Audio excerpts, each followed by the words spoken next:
നമസ്കാരം. മാർച്ച് മാസം പകുതിയോടെ ഏതാണ്ട് 14-15 തീയതിയോടുകൂടി തെരഞ്ഞെടുപ്പ് പ്രഖ്യാപിക്കുമെന്ന് എല്ലാവർക്കും അറിയാമായിരുന്നു. അങ്ങനെ പ്രതീക്ഷിച്ചതുപോലെ തന്നെ തെരഞ്ഞെടുപ്പ് പ്രഖ്യാപിച്ചു. എന്നാൽ ഒരു മാസമെങ്കിലും കഴിയാതെ തെരഞ്ഞെടുപ്പ് ഉണ്ടാകുമെന്ന് ആരും കരുതിയിരുന്നില്ല. ഏതാണ്ട് ഏപ്രിൽ 15-നും 25-നും ഇടയിൽ തെരഞ്ഞെടുപ്പ് നടക്കും എന്നായിരുന്നു കണക്കാക്കിയിരുന്നത്. പക്ഷേ തെരഞ്ഞെടുപ്പ് കമ്മീഷൻ വളരെ നേരത്തെ തെരഞ്ഞെടുപ്പ് നടത്താൻ തീരുമാനിച്ചു. ഏപ്രിൽ മാസം 9-നാണ് തെരഞ്ഞെടുപ്പ്. എന്നാൽ ഫലം വരാൻ മെയ് മാസം 4 വരെ കാത്തിരിക്കണം. തമിഴ്നാട്ടിലും ബംഗാളിലുമടക്കം മറ്റ് സംസ്ഥാനങ്ങളിൽ പിന്നീട് തെരഞ്ഞെടുപ്പ് നടക്കുന്നത് കൊണ്ടാണ് കേരളത്തിൻ്റെ ഫലത്തിന് വേണ്ടി നമ്മൾ അധികകാലം കാത്തിരിക്കേണ്ടത്. കഴിഞ്ഞ 10 വർഷമായി ഈ നാട് ഭരിച്ചു മുടിപ്പിച്ച പിണറായി വിജയൻ എന്ന ദുഷ്ടനായ ഭരണാധികാരിയുടെ വാഴ്ച അവസാനിക്കാൻ ഒരു മാസം പോലും ഇനി ബാക്കിയില്ല എന്നത് പ്രതീക്ഷാ നിർഭരമാണ്. പിണറായി തെരഞ്ഞെടുപ്പ് പ്രഖ്യാപിച്ചു കഴിഞ്ഞാൽ ഇടക്കാല സർക്കാരിൻ്റെ ഉത്തരവാദിത്തം മാത്രം നിറവേറ്റുന്ന ഭരണാധികാരിയാവും. പ്രത്യേകിച്ച് ഒരു പ്രഖ്യാപനവും നടത്താനോ എന്തെങ്കിലും ഒരു നടപടി ചെയ്യാനോ സാധ്യമല്ല. പോലീസ് അടക്കമുള്ള ഏജൻസികൾ ഇനി പ്രവർത്തിക്കുന്നത് തെരഞ്ഞെടുപ്പ് കമ്മീഷൻ്റെ നിയന്ത്രണത്തിലാവും. പിണറായി വിചാരിച്ചാൽ പകവീട്ടുന്നതിൻ്റെ ഭാഗമായി ആരെയും ജയിലിലടയ്ക്കാൻ ഇനിയുള്ള കാലം കഴിയുകയില്ല. എന്നാൽ ഈ ദുർഭരണം ഇനിയും ആവർത്തിക്കും എന്ന് വിശ്വസിക്കുന്നവരാണ് സഖാക്കൾ. നമുക്ക് ഒറ്റക്കെട്ടായി ഇറങ്ങാം എന്ന് പറഞ്ഞ് അവർ രംഗത്ത് ഇറങ്ങിയിരിക്കുന്നു. വാസ്തവത്തിൽ നമുക്ക് പിണറായിയോടും CPM-നോടും അസൂയ തോന്നേണ്ടത് ഈ സാഹചര്യത്തിലാണ്. തെരഞ്ഞെടുപ്പ് കമ്മീഷൻ തെരഞ്ഞെടുപ്പ് പ്രഖ്യാപിച്ചത് ഇന്നലെ വൈകുന്നേരം 4:30 മണിക്കാണ്. ഏതാണ്ട് 5 മണിയോടെ CPM-ഉം CPI-യും വെവ്വേറെ അവരുടെ സ്ഥാനാർത്ഥികളെ മുഴുവൻ പ്രഖ്യാപിച്ചു. ഇനി ഏതാണ്ട് 5 സീറ്റുകളിൽ, അതും സ്വതന്ത്രരെ നിർത്തുന്ന 5 സീറ്റുകളിൽ മാത്രമേ CPM-ന് സ്ഥാനാർത്ഥി നിർണയം ബാക്കിയുള്ളൂ. 5:30 മണിയായപ്പോഴേക്കും സ്ഥാനാർത്ഥികൾ അവരവരുടെ മണ്ഡലത്തിൽ റോഡ് ഷോയുമായി രംഗത്തിറങ്ങി. ഈ കൃത്യതയെ, ഈ അച്ചടക്കത്തെ, ഈ കൃത്യമായ പ്ലാനിങ്ങിനെ എങ്ങനെയാണ് അഭിനന്ദിക്കാതിരിക്കാൻ കഴിയുക? 5 വർഷം കഴിയുമ്പോൾ തെരഞ്ഞെടുപ്പ് വരുമെന്ന് CPM-ന് മാത്രമല്ല കോൺഗ്രസിനും BJP-ക്കുമൊക്കെ അറിയാം. BJP-യെ നമുക്ക് തൽക്കാലം കുറ്റം പറയാൻ കഴിയില്ല. തന്ത്രങ്ങൾ നോക്കിയാണ് BJP സ്ഥാനാർത്ഥിയെ പ്രഖ്യാപിക്കുന്നത്. അതുകൊണ്ട് LDF-ൻ്റെയും UDF-ൻ്റെയും സീറ്റ് പ്രഖ്യാപനത്തിന് ശേഷമായിരിക്കും BJP-യുടെ സ്ഥാനാർത്ഥി പ്രഖ്യാപനം. അതാണ് അവരുടെ പതിവ്.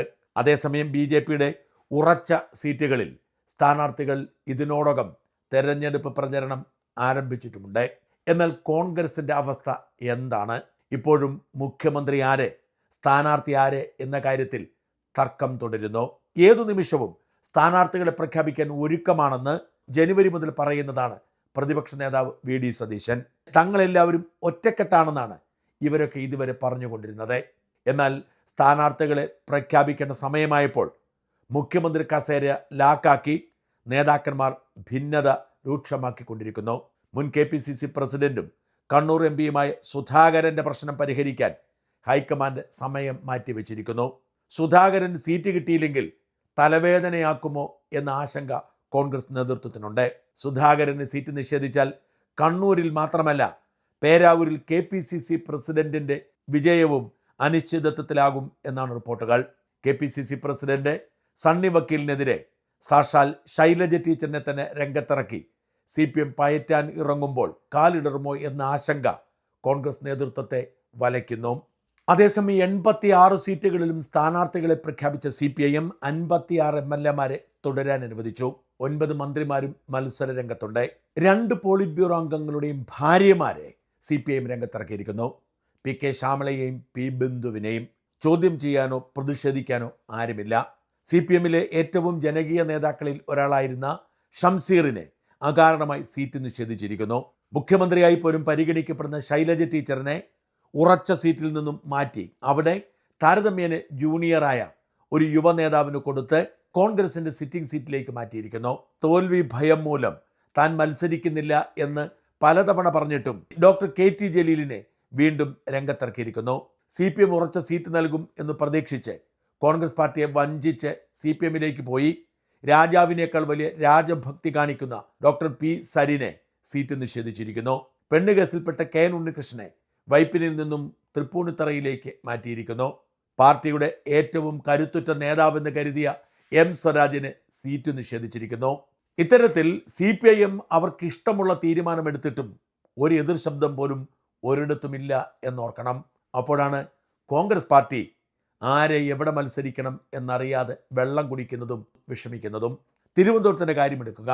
വട്ടിയൂർക്കാവിൽ കെ മുരളീധരൻ എന്നത് മാത്രമാണ് വ്യക്തമായ ഒരു തീരുമാനത്തിലെത്തിയ സ്വാഗതാർഹമായ നിലപാട്. ബാക്കി ഒരു മണ്ഡലത്തിലും വ്യക്തതയോടെ തീരുമാനമെടുക്കാൻ കോൺഗ്രസ് പാർട്ടിക്ക് കഴിയുന്നില്ല. വർക്കല കഹാർ എന്ന 76 വയസ്സ് പിന്നിട്ട കാലഹരണപ്പെട്ട നേതാവിനെ ഏതെങ്കിലും ഒരു മണ്ഡലത്തിൽ മത്സരിപ്പിച്ച് മതിയാവൂ എന്ന വാശി, അത് വർക്കലയിൽ തന്നെ ആവണം എന്ന വാശി കോൺഗ്രസ് പാർട്ടിക്കുണ്ടാക്കുന്ന നഷ്ടം ചില്ലറയാവില്ല.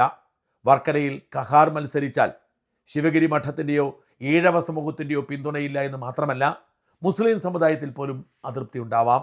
വർക്കലയിൽ ഏറ്റവും മികച്ച സ്ഥാനാർത്ഥി ശിവഗിരി മഠം മുമ്പോട്ട് വയ്ക്കുന്ന ഡോക്ടർ SS ലാലാണെന്നും ഇക്കുറി മുസ്ലിം വോട്ട് ഏത് സ്ഥാനാർത്ഥിയെ നിർത്തിയാലും UDFന് ലഭിക്കുമ്പോൾ ഈഴവ വോട്ടുകൾ കൂടി ചേർന്ന് ലാല് വിജയിക്കും എന്നുറപ്പാണെന്നും ലോകാരോഗ്യ സംഘടനയിൽ വരെ പ്രവർത്തിച്ച ഡോക്ടർ ലാല് വിജയിച്ചാൽ കേരളത്തിൻ്റെ ആരോഗ്യമന്ത്രിയായി അടിമുടി മാറ്റം വരുത്താം എന്നുമൊക്കെ പറയുമ്പോഴും വർക്കല കഹാറിന് മുമ്പിൽ വഴിമുട്ടി നിൽക്കുകയാണ് കോൺഗ്രസ് പാർട്ടി. വർക്കല കഹാറിനെ വർക്കലയിൽ മത്സരിപ്പിക്കുമ്പോൾ തിരുവനന്തപുരം ജില്ലയിലെ മുസ്ലിം പ്രാതിനിധ്യം അവസാനിക്കും. സുധീറും BRM ഷഫീറും അടക്കമുള്ളവരുടെ സാധ്യത കൊട്ടിയടയ്ക്കപ്പെടും. വാമനപുരത്ത് സുധീറോ നെടുമങ്ങാട് ഷഫീറോ മത്സരിച്ചാൽ വിജയസാധ്യത ഉണ്ടായിരിക്കവേ മുസ്ലിം കോട്ട വർക്കലയിൽ കഹാറിലൂടെ ഫില്ല് ചെയ്ത് കഴിഞ്ഞാൽ സാധ്യത ഇല്ലാതാവുന്നത് 1 സീറ്റിലല്ല 3 സീറ്റിലാണ്. രാഹുൽ മാങ്കുട്ടത്തിൽ വലിയ ഭൂരിപക്ഷത്തിൽ 1 വർഷം മുമ്പ് ജയിച്ച പാലക്കാട്ട് ഇന്ന് കോൺഗ്രസ് പാർട്ടിക്ക് ഒരു സ്ഥാനാർത്ഥിയെ കണ്ടെത്താൻ കഴിയുന്നില്ല. രമേഷ് പിഷാരടി മുതൽ സന്ദീപ് വാര്യർ വരെയുള്ളവരുടെ പേര് നിർദ്ദേശിച്ചെങ്കിലും വിജയസാധ്യതയിൽ എല്ലാവർക്കും സംശയമുണ്ട്. അവരെല്ലാം ഏകകണ്ഠേന പറയുന്ന സംഗതി ഇപ്പോഴും പാലക്കാട് വിജയിക്കാൻ കഴിയുന്ന ഏക സ്ഥാനാർത്ഥി രാഹുൽ മാങ്കൂട്ടത്തിലാണെന്നാണ്. എന്നാൽ ആരെയൊക്കെയോ ഭയന്ന് നേതാക്കൾ രാഹുലിൻ്റെ പേര് വെട്ടിയിരിക്കുന്നു. രാഹുലിന് പകരം ഏത് സ്ഥാനാർത്ഥിയെ നിർത്തും എന്ന കാര്യത്തിൽ പോലും കോൺഗ്രസ് പാർട്ടിക്ക് ധാരണയില്ല. ഇതേ അവസ്ഥ തന്നെയാണ് പാലക്കാട്ടെ കാര്യത്തിൽ CPMനുള്ളതും. പത്തനംതിട്ടയിൽ മതസമവാക്യങ്ങൾ കോൺഗ്രസിനെ വെള്ളം കുടിപ്പിക്കുകയാണ്. അബിൻ വർക്കിയെ ആറന്മുളയിൽ നിർത്തണം എന്ന വാശിയിലാണ് രമേശ് ചെന്നിത്തല അടക്കമുള്ളവർ. അബിൻ വർക്കി മികച്ച നേതാവാണെങ്കിലും വീണ ജോർജ് ആയിരിക്കും ഓർത്തഡോക്സ് വോട്ട് കൊണ്ടുപോകുന്നത് എന്നത് പരസ്യമായ രഹസ്യമാണ്. അങ്ങനെ സംഭവിച്ചാൽ വീണ ജോർജ് ആ വിജയം കൊണ്ടുപോകുമോ എന്ന ആശങ്ക പലർക്കുമുണ്ട്. വിജയ് ഇന്ദിജോടിനെ സ്ഥാനാർത്ഥിയാക്കണം എന്ന വികാരം അവിടെ ശക്തമാണെങ്കിലും നേതൃത്വം പരിഗണിക്കുന്നേയില്ല. തിരുവമ്പാടിയിൽ ലീഗ് സീറ്റ് വിട്ടുകൊടുക്കാത്തതുകൊണ്ട് മലപ്പുറം DCC പ്രസിഡന്റ് VS ജോയിയെ എവിടെ മത്സരിപ്പിക്കും എന്നതിനെക്കുറിച്ചുള്ള ആശങ്കയാണ് മറ്റൊന്ന്.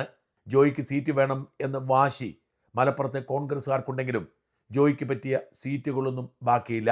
തവനൂരിൽ ജോയിയെ മത്സരിപ്പിക്കാൻ ചിലർ നടത്തുന്ന നീക്കം ആത്മഹത്യാപരമാണ് എന്ന് പറയാതെ വയ്യ. തവനൂരിൽ ക്രൈസ്തവ വോട്ടുകൾ നാമമാത്രമായി പോലും ഇല്ലാതിരിക്കവേ അവിടെ ജോയിയെ സ്ഥാനാർത്ഥിയാക്കിയാൽ അത് ജാതി സമവാക്യങ്ങൾക്ക് വലിയ തിരിച്ചടിയാവും. മലപ്പുറത്തെ 16 സീറ്റുകളിൽ 12 സീറ്റിലും ലീഗ് സ്ഥാനാർത്ഥികളെ നിർത്തുന്നത് മുസ്ലിം സമൂഹത്തിൽപ്പെട്ടവരെയാണ്. പൊന്നാനിയിൽ നൌഷാദ് അലിയെയും നിലമ്പൂരിൽ ഷൗക്കത്ത് അലിയെയും കോൺഗ്രസ് പാർട്ടി സ്ഥാനാർത്ഥിയാക്കുമ്പോൾ പിന്നെ അവശേഷിക്കുന്ന 2 സീറ്റുകൾ വണ്ടൂരും തവനൂരുമാണ്. വണ്ടൂരിൽ സിറ്റിംഗ് MLA ആയ AP അനിൽകുമാർ തന്നെയായിരിക്കും സ്ഥാനാർത്ഥിയാവുക. പിന്നെ അപ്പർ ക്ലാസ് ഹിന്ദുവിനുള്ള ഏകമണ്ഡലം എന്ന നിലയിൽ തവനൂരിൽ സന്ദീപ് വാര്യരെയോ അതുപോലെ മറ്റാരെയെങ്കിലെയോ പരിഗണിക്കുന്നതാണ് ഉചിതമെന്ന് പ്രാദേശികമായി അഭിപ്രായമുണ്ടെങ്കിലും കോൺഗ്രസ് നേതൃത്വത്തിന് സമ്മർദ്ദം താങ്ങാനാവാതെ വരുന്നതുകൊണ്ട് ജോയിയെ മത്സരിപ്പിക്കാനാണ് ആലോചന. ഏറ്റുമാനൂരിലേക്ക് ജോസഫ് വാഴിക്കനും പൂഞ്ഞാറിലേക്ക് ടോമി കല്ലാനിയെയുമാണ് ഇപ്പോൾ നിർദ്ദേശിച്ചിരിക്കുന്നത്. പീരുമേട് കഴിഞ്ഞ തവണ തോറ്റ സിറിയക് തോമസ് തന്നെയായിരിക്കും സ്ഥാനാർത്ഥി.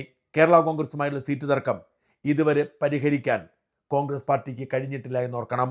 ഇനി എപ്പോൾ ഇതെല്ലാം പരിഹരിച്ച് UDF സ്ഥാനാർത്ഥികളെ പ്രഖ്യാപിക്കും എന്നതാണ് പ്രസക്തമായ ചോദ്യം. CPMും CPIയും അടക്കം LDF ബഹുദൂരം മുന്നേറി കഴിയുമ്പോൾ UDFൻ്റെ അവസ്ഥ അതിദയനീയമാണ്. യുദ്ധം തുടങ്ങിക്കഴിഞ്ഞപ്പോൾ ബഹുദൂരം പിന്നിലാണ് UDF എന്ന് പറയാതിരിക്കാൻ നിവൃത്തിയില്ല. ഈ ദുർഭരണം അവസാനിപ്പിക്കാൻ ആഗ്രഹിക്കുന്ന ജനങ്ങളെ വെല്ലുവിളിക്കുന്നതിന് തുല്യമാണ് കോൺഗ്രസ് പാർട്ടിയിൽ ഇപ്പോൾ സംഭവിച്ചുകൊണ്ടിരിക്കുന്ന കാര്യങ്ങൾ.